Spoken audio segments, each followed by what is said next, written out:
Information-fueled. Opinion-driven. This is Nashville's Morning News with Dan Mandis. And so, my fellow Americans, we talk news. 8:07, Nashville's Morning News on Super Talk 99.7 WTN. Good morning to you, friends. Welcome on in to your Monday, March 17th. Hope you're doing well. A great week ahead. The topic of Mahmoud Khalil. Of course, we all spoke about this all last week. We have a lot of Republicans, a lot of conservatives. They want to see him deported. This is a really big issue amongst not only conservatives, but obviously conservatives versus progressives. But there's a certain number of Republicans that also do not want to see him deported, which is a little surprising to me. We're going to get into that and a whole lot more.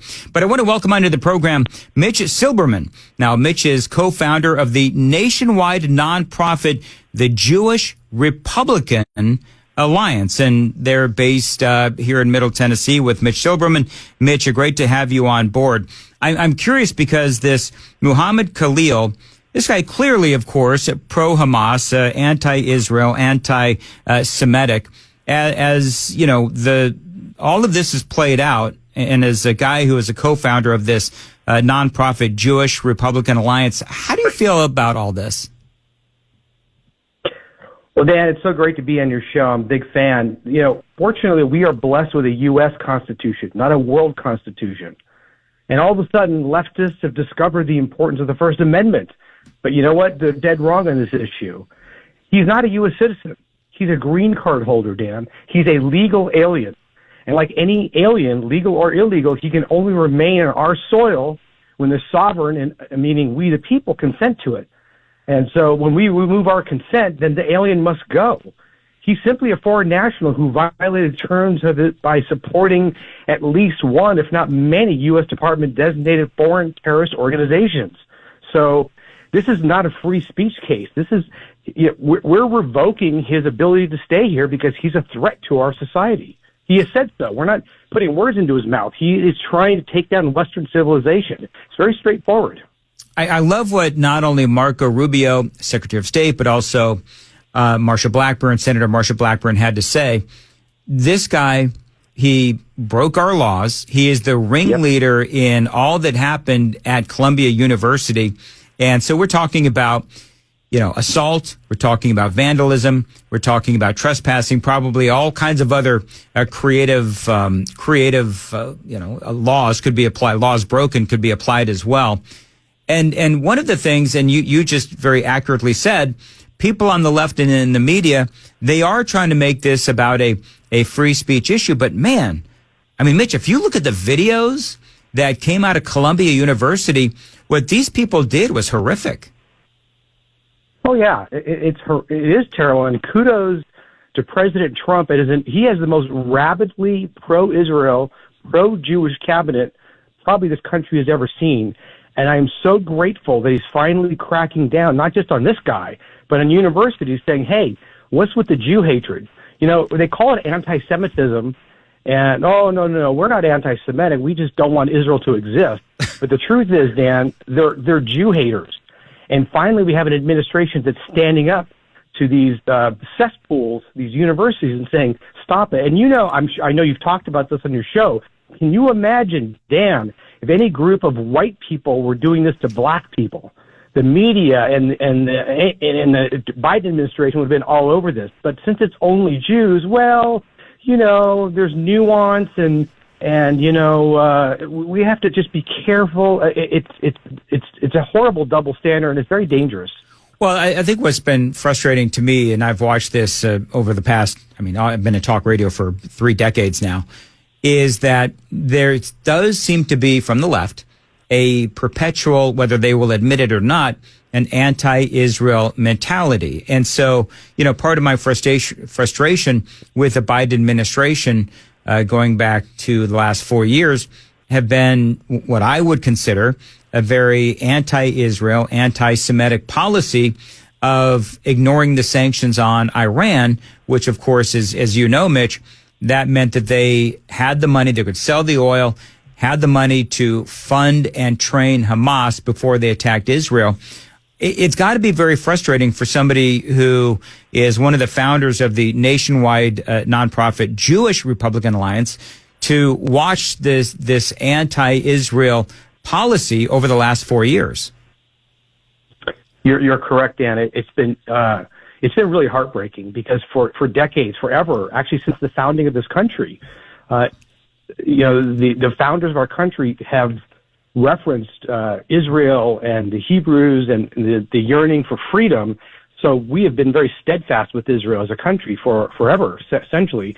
And you're right, beginning with the Obama administration and then carried forward again with the Biden administration, downright hostile to Israel. And what's sad is, I know you talked about the protests last week at Trump Tower, championed by a Jewish group. And it's so sad because so many of these Jews were born Jewish, but their religion, their cult, their affiliation is really leftism. That has become their religion. So, and that really encapsulates both the Obama and the Biden administration, which is why it's such a breath of fresh air to have an administration back in power that is so amazingly pro-Israel. Not just pro-Israel, Dan, but pro-Jewish. It's really remarkable. And it's good for America. Well, you're right. And I've got to ask. So, I mean, I've been watching the BDS movement boycott, divest, and sanction against Israel for a long time. You've got the people on the left. You've got Ilhan Omar. You've got Rashida Tlaib, AOC, all of these young progressive Democrats, the squad, who are, favoring boycott, divest, and sanction Israel and the BDS movement. And to me, again, it is just another example of how the left is so far off base on this particular issue and many others. But why is it that, and I'm not Jewish, so maybe you can explain it to me. Why are there so many people who are Jewish who are progressive or Democrats when there's a lot of folks on the left who do stand for this anti-Israel mentality? Yeah, it is. It's very prevalent. It's a complex situation, but it really began probably in the 1800s when Jewish immigrants came here, and they were somewhat welcomed by the Democratic Party, and the Republican Party really wasn't a friend to them. And so it's a generational thing. I know this firsthand. When we founded the Jewish Republican Alliance, we're always asked by non-Jews, like, why are so many Jews liberal? I don't understand. And a lot of it is, well, my parents were Democrat, my grandparents were Democrat, and that's that. They just don't think it through. And the parties have changed, but sadly for many Jews, as I mentioned before, their religion has become, they've replaced Judaism with either liberalism or leftism or environmentalism. However, the one thing that is different, the Orthodox community, very pro-Israel, very pro-America, and very pro-Trump. They may not be political, Dan, but their values are very aligned with the conservative Republican Party.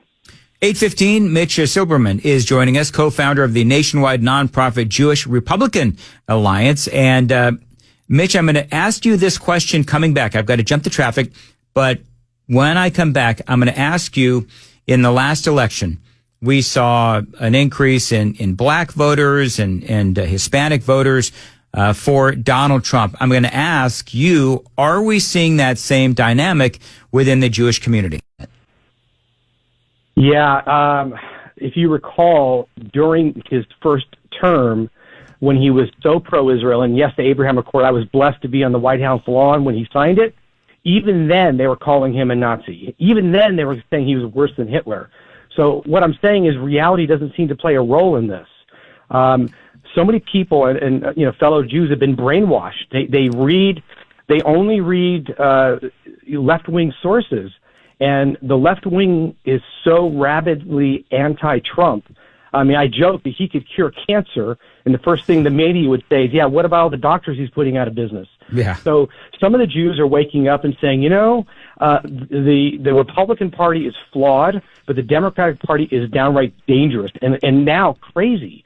So when they see the hostility from the last administration towards Israel and now how pro-Israel this is, so yeah, there is a movement, Dan. I'd like to see more, but there is. It just like he made progress as the other categories you spoke about. It's happening in the Jewish community as well, but my goodness, it's happening slower than I'd like. All right. Now, I want to get to you personally, Mitch, because I sat down and had lunch with you a month or so ago. You've got an amazing background. So I just want people to know what your journey is. One of the things that you and I have in common is you are from California and you moved to Middle Tennessee, and now you're here in Brentwood. And so talk a little bit about, because Mitch used to be a child actor, folks. And he's one of the few that have come out unscathed from Hollywood. So talk a little bit about your journey from young childhood actor, the shows that you were on, to now living in Middle Tennessee. Yeah, enjoyed our lunch, and it was quite a journey. Yeah, I grew up just outside of Hollywood. I spent 59 years in Southern California, so I was a child actor. Depending on your age, if you're listening to me now, you probably saw me on TV on either Bewitched, or Gunsmoke, or FBI, or Mod Squad, or movies I did with Kurt Russell or Ingrid Bergman. So I did a lot of that as a kid, and it was a great experience. You're right, I came out unscathed. Spent my life in Southern California, and married a wonderful wife. You know, one of the 11th commandments for Judaism is thou shalt vote Democrat. So we were both Democrats, and then we started waking up and realizing, actually through talk radio, that California is one of the most beautiful states in the nation, but it's not. It's gone crazy. All the crazy stories you hear about California, Dan, they're all true. Yep. So we kind of realized we can't stay here anymore. So it was hard to leave Southern California, as beautiful as it is, the greatest weather in the world, but we are such proud Southerners now living in Middle Tennessee. This month will be our 2.5-year anniversary here. And when people find out we're from California and they give me that stern look, and I said, don't you worry, I'm here to support the conservative values that you champion here. We're not here to change it. We're here to become part of it and make it stronger. So it's truly an honor to be here now, and very grateful to be a Tennessean. Well, I got to tell you that, I mean, you and I, again, have had similar journeys. Do you see when you moved here, folks, my experience was that people were so incredibly nice. What inspired you to start the nonprofit Jewish Republican Alliance? Like, what was were you a political person anyway, or how did that all come about? Yeah, so what happened was, my wife and I were involved with several temples, and we realized that kind of like being gay in Hollywood in the 1950s, you got to keep it to yourself. If you were a Jewish Republican in California, you better keep your mouth shut. And so I started finding other people that were Jewish Republicans, and we wondered, are we the only ones, or are there just 3 of us in this whole state? So we said, let's find out. It was actually, my goodness, it was 9 years ago this month. It was in March of 2016, that we decided to, there was 3 of us that got together and said, are there any other Jewish Republicans in Southern California? And it was kind of like it became a secret handshake. And little by little, word spread, and we had our first lunch, and then the second lunch was like 30 people, and the third lunch was 60 people, and then we had it, spreading out all over the country. And then the RNC reached out to us asking us to help with the election, and I was invited twice to the White House Hanukkah party under the Trump administration. So it just kind of grew. We tapped into something. And one thing I will share with you, because we do have a Jewish Republican Alliance chapter here in the Nashville area, is we have probably 30 to 40% of our members aren't Jewish. And we think it's fantastic because we share Judeo-Christian values. And all we say is if you love America and you love Israel, the JRA exists to energize conservatives to take positive action on behalf of America and Israel. It doesn't matter if you're Jewish or Muslim or independent or Democrat or Republican. Just get on board and help save the country. Your day job is you're president and CEO of a local wealth management firm, but this is obviously your passion as well. Do you see? Yeah. How does the nonprofit work? Are you accepting members? Do you have meetings? How does the whole thing work? And how can people get more information? That's great. Thanks for asking. So the website is jewishrepublicanalliance.org, jewishrepublicanalliance.org. And as I mentioned, people say, I'm not Jewish. Can I come? And say, yes, absolutely. We just want people to get involved, stay informed, get involved, and make a difference. All right. And how can people follow you on X? Oh, well, same thing. Jewish Republican Alliance. We're there on X and Facebook as well. And just reach out. We'd love to hear from you. All right, Mitch Silberman, very much appreciate you joining us here on Nashville's Morning News on Super Talk 99.7. I have a strong feeling we're going to hear from him again because that was some great commentary, and looking forward to that next conversation. 8:23.